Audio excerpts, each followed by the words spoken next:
నమస్తే, good morning Srikakulam Narasannapeta.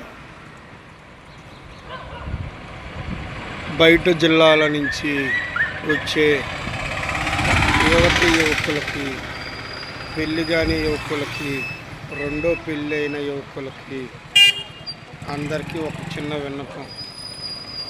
ఇక్కడ పర్టికులర్గా శ్రీకాకుళంలో కొంతమంది మీడియేటర్లు ఉన్నారు. ఆడ మీడియేటర్లు ఒక 5గురు, లేడీ మీడియేటర్లు. ఇది ఎలా ఉందంటే, ఇక్కడ ₹1 10 మందికి పంచుతారు. అలాగే డబ్బులు ఖర్చు పెట్టించి తీరా అమ్మాయి ఒప్పుకోలేదని మనుషుల్ని విపరీతంగా దోచుకుంటున్నారు. ఇక్కడ పోలీస్ వ్యవస్థ పట్టించుకోదా?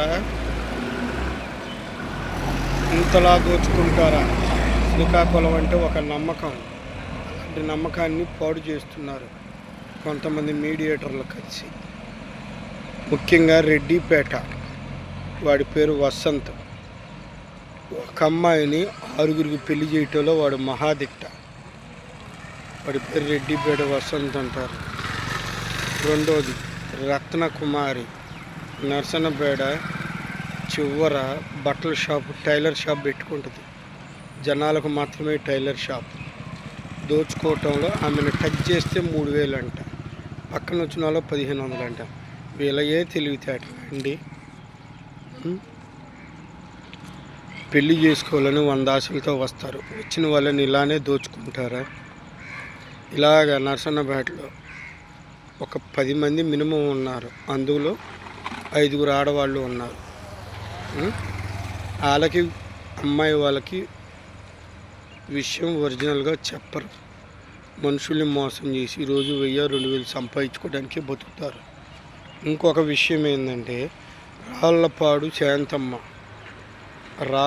శాంతమ్మ ధర్మాన కృష్ణందాస్ గారి దగ్గర డ్రైవర్గా పనిచేస్తాడు వాళ్ళ అబ్బాయి. మాటకు ముందు శాంతమ్మ జిల్లాలు దోచుకుంది. 100 మందికి పెళ్లి చేస్తే అందులో 80 మంది వెనక్కి వచ్చారు అమ్మాయిలు. మంచేదో శబరేదో తెలియకుండానే 3 లక్షలు అంటది. మాటకు ముందల 4 లక్షలు 5 లక్షలు అండుద్ది. ఆమె కాలు పెట్టిన కాడ అందరూ కూడా ఆడపిల్లలు వెళ్ళిపోయారు. మాటకు ముందు ఎమ్మెల్యే దగ్గర మా అబ్బాయి పనిచేస్తాడు, నా పేరు శాంతమ్మ, నేను రాళ్ళపాడు. మళ్ళీ ఇంకోటి రత్నకుమారి అనే ఆవిడ